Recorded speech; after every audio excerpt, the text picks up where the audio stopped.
Coal atau batu bara. Coal biasanya muncul di gua dekat permukaan, dan banyaknya sih di ketinggian Y45.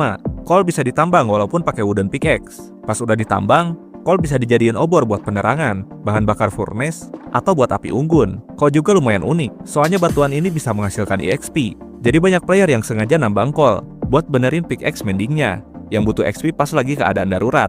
Iron atau besi. Iron muncul di ketinggiannya 72 ke bawah, sampai ke atas kalau di pegunungan. Dan baru dapat ditambang pas udah dapat stone pickaxe. Kalau kamu beruntung, kamu bisa nemu iron ore vein atau sekumpulan biji besi yang banyak di dalam gua.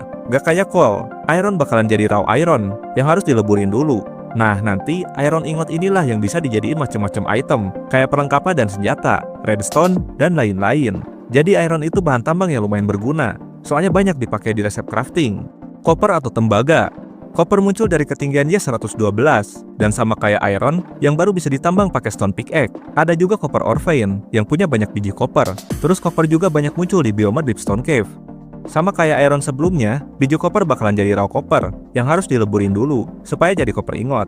Copper itu termasuk ore yang baru, soalnya ditambahin di Cave and Cliff Update part 1 di 1.17 dan punya karakteristik unik, yaitu oksidasi, di mana copper bakalan berubah warna gara-gara terekspos ke udara, dari jingga ke hijau. Terus gimana supaya warna kopernya itu permanen? Tinggal pakai honeycomb aja, supaya kopernya gak berubah warna. Seiring waktu update juga, koper banyaknya jadi item dekoratif. Contoh kayak struktur trial chamber, di mana hampir semua isinya ada macam-macam blok koper.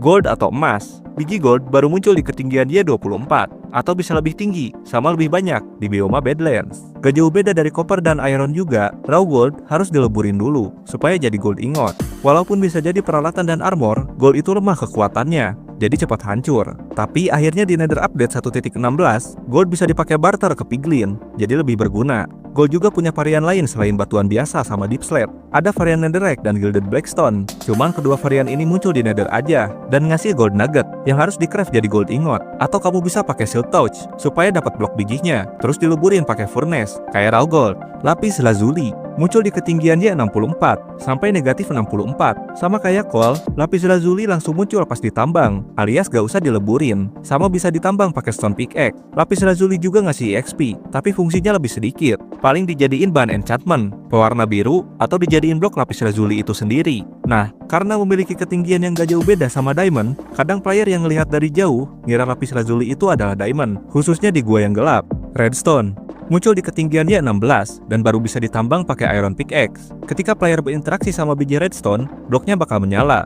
Biji redstone juga gak perlu dileburin, karena bakal jadi redstone dust. Redstone adalah item utama buat bikin komponen redstone dalam Minecraft, selain iron. Jadi redstone sama pentingnya dengan iron, kalau kamu jago membuat mesin dalam Minecraft, buat mempermudah aktivitas. Kadang redstone dust juga dipakai buat meningkatkan durasi ramuan, pas dimasukin ke brewing stand. Emerald atau zamrud muncul secara eksklusif di pegunungan dengan ketinggian Y-16 sampai 320.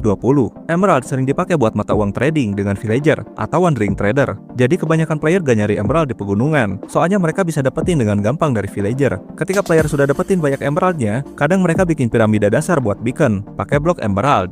Diamond atau berlian muncul di ketinggian Y-16. Diamond seringkali jadi simbol kekayaan buat player Minecraft karena cukup sulit ditemukan dan biasanya muncul dalam jumlah yang sedikit.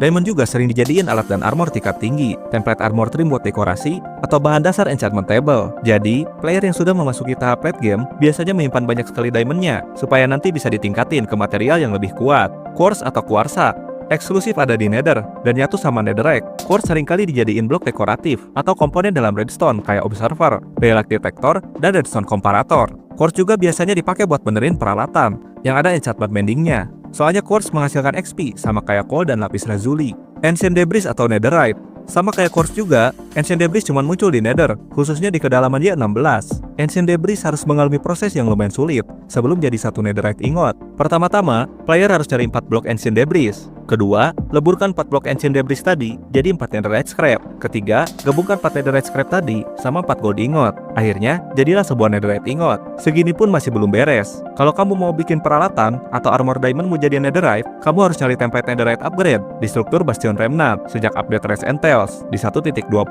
Lalu gabungkan template tersebut sama smithing table. Jangan lupa buat like dan subscribe. Stay tune buat konten berikutnya.